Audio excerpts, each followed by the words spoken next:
Good evening everyone. Welcome to day 19 answers session. So 30 days के 19th day को complete करते हुए हम finally यहाँ पहुँचे हैं. It's such a joyous moment and happy moment for me. I cannot explain. So welcome to अंजन कलश IAS और हम आज 23rd Feb के answers देखते हैं. The environment question was that what are the major regions of coral reefs in India? अब देखो, I'll show you some questions also, but before that listen. तो बेसिकली ये 4 रीजन आपको याद रखने हैं, ठीक है. Andaman Nicobar islands, Lakshadweep island, gulf of Mannar and gulf of Kutch. Map में कहाँ है क्या है, आई जस्ट शो यू. उसके साथ में एक रीजन और याद रख लेना, मालवान. अब मैं आपको कुछ बताती हूँ, ठीक है. I just tell you something. Most of the cases in most of the sources that you would find about the major regions of coral reefs in India. तो gulf of Kutch, gulf of Mannar, Lakshadweep and Andaman, ठीक है. यही 4 सुनने को मिलते हैं. But many of the maps also mark this place Malvan, ये गोवा के पास में. तो अब मान लो कभी पेपर में दे दिया या कहीं ऐसा सुनने को मिल गया and if you have not heard about it and only about these 4 तो रिस्क हो सकता है. सो जस्ट रिमेंबर 4 या 5 उस कॉन्टेक्स्ट में दोनों ही ध्यान में रख लेना, ठीक है. अब हम पहले तो क्वेश्चंस देखते हैं, उसके बाद कुछ और बात करेंगे. So let us see some questions on corals. 2022 में क्वेश्चन पूछा हुआ है बायो रॉक टेक्नोलॉजी को लेकर, but one of the option is restoration of damaged coral reefs. Now please find out if this is the correct answer और not, but coral reefs as such is in a option, वो मुझे आपको दिखाना था. अभी और देखते हैं और थोड़ा होल्ड करिएगा. तो वो जो एग्जैक्ट हमने मैप्स करे हैं वो भी क्वेश्चन में पूछे गए हैं. So I just show you that. Okay, this is 2018 जहाँ पूछा गया है most of the world's coral reefs are in tropical water. So देखो, location of coral reefs world हो या इंडिया हो ये इंपॉर्टेंट है, ठीक है. Then more then 1/3 of the world's coral reef are located in what all territories. तो world का भी लोकेशन इंपॉर्टेंट है. And the reefs host far more than animal phyla etcetera etcetera. So overall about the coral reefs the topic is important. Now see this question very directly, ठीक है. यहाँ क्या पूछा गया है, which of the following have coral reefs. जो अभी हमने देखा Andaman, gulf of Kutch, gulf of Mannar, इसमें लक्षद्वीप ऑप्शन नहीं है बट सुंदरबंस ऑप्शन है. बट सुंदरबंस ये नहीं है. सुंदरबंस वहाँ पे क्या है, वहाँ पे सुंदरबन डेल्टा है ना, तो ये मैंग्रोव्स के लिए जाना जाता है. सो 4 इज एलिमिनेटेड वैसे भी, और आंसर होगा 1, 2, 3. If Lakshadweep would have been here so that would have been the answer, ठीक है. और coral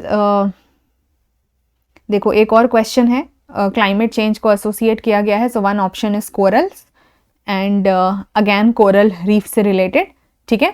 acidification of oceans and coral reef they have interrelated, but that 1 pointer was important. आते हैं दूसरे क्वेश्चन पे. What is the Montreal protocol related to, ठीक है. मैंने सीधा सीधा बहुत, and I told you that it is going to be a very simple question, but the idea is कि हमें क्यों फोकस करना ज़रूरी है, क्योंकि when we have the options in front, like I said in the morning session also, when we have the options in front it becomes easier for us to quickly recall, our mind automatically answers.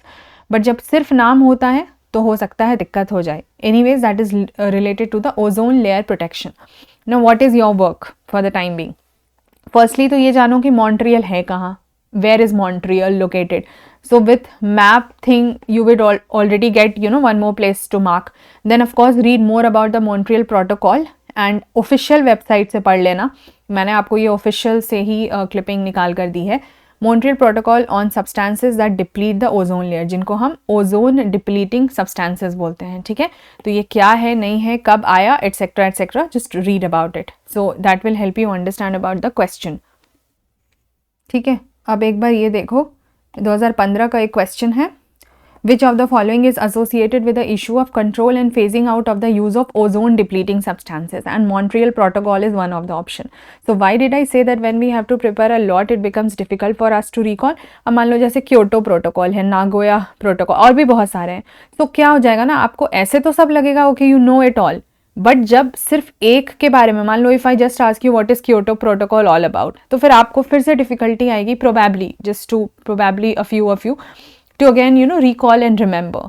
So therefore I am telling कि उस चीज़ से बचने का सबसे अच्छा तरीका है कि इंडिविजुअली इन सब चीज़ों को याद कर लिया करो and then know about their locations also. Regarding ozone also you can see that different questions are there जहाँ ऑप्शंस में भी ओजोन से रिलेटेड बात की गई है. सो अदरवाइज ऑल्सो आपको ओजोन के बारे में, ठीक है, चाहे वो एसिड रेन से रिलेटेड सवाल हो या कहीं हो, ozone has been in questions at different places. So I am just showing you, ठीक है, यहाँ तो खैर वो सेम क्वेश्चन था, just showing you different questions जहाँ पर भी ओजोन वर्ड आ रहा है हमारा, ठीक है, खुद ही देख लो. अब जैसे one of the important ozone depleting substance क्या है, CFCs, जिसको हम क्या बोलते हैं, क्लोरोफ्लोरोकार्बन. अब उसके बारे में अलग से सीधे क्वेश्चन पूछा गया है, you know, the use of CFC. फिर देखो ओजोन लेयर को लेके क्वेश्चन है. Then again ozone hole formation in Antarctica, वो उस पर क्वेश्चन है. Then presence of ozone again question है अर्थ के एटमॉस्फेयर में, ठीक है. सो बहुत जगह पे you get questions related to ozone and of course the different protocols. Article जो हमें जानना था कॉन्स्टिट्यूशन का, like which article is related to the establishment of and administration of educational institutions of choice by the minorities. It is again coming under the fundamental rights. Fundamental rights के इसलिए different articles को हम explore कर रहे हैं because there are so many rights and you might you know forget at times. तो हम अच्छे से एक्सप्लोर करेंगे. Answer is article 30.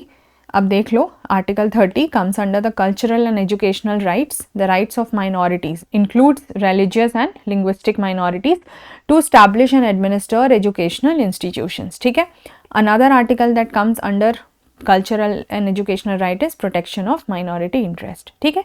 अब डिटेल क्या है आप पढ़ लीजिएगा. माइनॉरिटी वर्ड कॉन्स्टिट्यूशन में डिफाइन है या नहीं वो पढ़ लेना. इस तरह के क्वेश्चंस आते हैं ना, आपने अगर नोटिस किया हो that you know something which is defined in the constitution और नॉट, तो हमेशा ऐसा क्वेश्चन जो है वो आते रहता है. These directly they have not given about minorities. हाँ, वन एक चीज़ दिया हुआ है, एक में अगेन ऑप्शन में है protection of interest of minority कि राइट अगेंस्ट एक्सप्लॉयटेशन में ये आता है या नहीं आता है, ठीक है. अगेन सेपरेट इलेक्टोरेट के बारे में, माइनॉरिटीज़ के बारे में, although that's a history question so not directly related to us. Again history question related to minorities, ठीक है. This is again, okay, see this. In India, if a religious sect or community is given the status of a national minority, what special advantages it is entitled to? ठीक है. अब देखो उसमें एक option already है, it can establish and administer exclusive educational institution. आपको relation समझ आ रहा है कि कोई भी चीज़ कहाँ पे कैसे यूज हो सकती है. देखो फिर से हिस्ट्री का क्वेश्चन रिलेटेड टू माइनॉरिटीज, ठीक है. चलो, यूज्ड इन द कॉन्स्टिट्यूशन वाला तो बहुत सारा questions they have asked in the past also, so be prepared with that. Another question of current affairs was related to schemes. It is the latest one. See again यहाँ पे भी मैंने आपको बोला था कि बहुत आसान क्वेश्चन है. आसान क्यों था? बिकॉज इसी नाम में ही मिनिस्ट्री का नाम छुपा था. But still many people, if you would not have gone through the news, you might have done you know that wrong, क्योंकि एकदम से ना दिमाग को क्लिक नहीं करता है. दैट्स द होल आइडिया, ठीक है. तो पृथ्वी ऐसे तो अर्थ से रिलेटेड है, बट हम तो कुछ भी यू नो इसका ministry of science and technology या फिर कोई भी और नाम दे सकते थे. Anything you know which you could have related to Prithvi, आपने हो सकता है नाम दे दिया होगा. If you would have actually read about that news, then of course you would have marked it right, because it would become very easy for you to remember. So that is why I included this question, ठीक है. अब ये देखो, इसका पूरा नाम क्या है, पृथ्वी विज्ञान. ये मैंने जानबूझ के नहीं दिया बिकॉज यहाँ से it was easy to derive. Earth science, so Ministry of Earth Science, so that is why I just wrote Prithvi scheme, ठीक है. This is 7th February news 2024, so just read about it and here you already see about it कि ये Ministry of Earth Science का है. बाकी और इसके बारे में क्या है, just read about it, ठीक है. What are the 5 things which are included in it, etc. Okay, let's move to the next mapping part. जो हमने मार्क करने की बात की थी, that is Pench Tiger Reserve, ठीक है. The reason, again you locate it in map and everything, but the reason of asking this question, anyways your tiger you know reserve national parks are supposed to be remembered by you. Again it's a current affair related question. एक तो ये अभी 2024 में भी आया हुआ है that Pench Tiger Reserve become India's first dark sky park. That's the reason that I gave it. But if you would go last year also, so again you would hear a news on that it starts dairy project in buffer zone. So you have to prepare the whole of these protected areas कि tiger reserve क्या होता है, उसमें core area, buffer zone, ये सब क्या होता है, you know, do those details of it. So you will understand this news कि they have started dairy project there to reduce pressure on the forest areas. तो इसका सिग्निफिकेंस क्या है, इसका इम्पैक्ट क्या हो सकता है, एटसेट्रा. मीन्स पर्सपेक्टिव से भी ये बहुत ज़रूरी हो जाता है, ठीक है. स्टेट वाइज आप देख सकते हो कौन से स्टेट में है बताना, न्यूज़ में आया हुआ है तो आपको पता होना चाहिए, ठीक है. तो चाहे 2024 हो और it is 2023, this place already has been in news for multiple reasons. So here we end our discussion on the 25 मतलब 23 Feb का 5 क्वेश्चंस पर। एंड विद दिस, जैसा मैंने आपको सुबह भी दिखाया था, अब पता नहीं मुझे आप लोगों को ये इंटरेस्टिंग लग रहा है या नहीं लग रहा है, ये तो आप ही बता पाओगे। So I will be waiting for your feedback like whenever you complete it. But I hope कि आप 2024 के अटेम्प्ट से पहले इसको कर लो। This is going to give you a major coverage on like lot many topics. So with this हमारा इतना पोर्शन ख़त्म हो गया है 30 डेज प्लान का।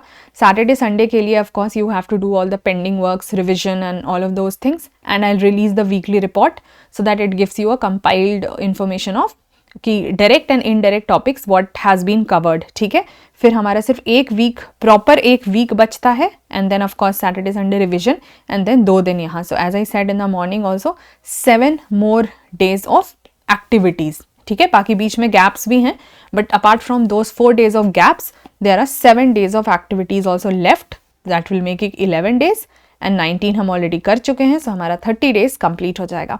This exercise plan would not have been successful. मैं इसको सक्सेसफुल मान रही हूँ।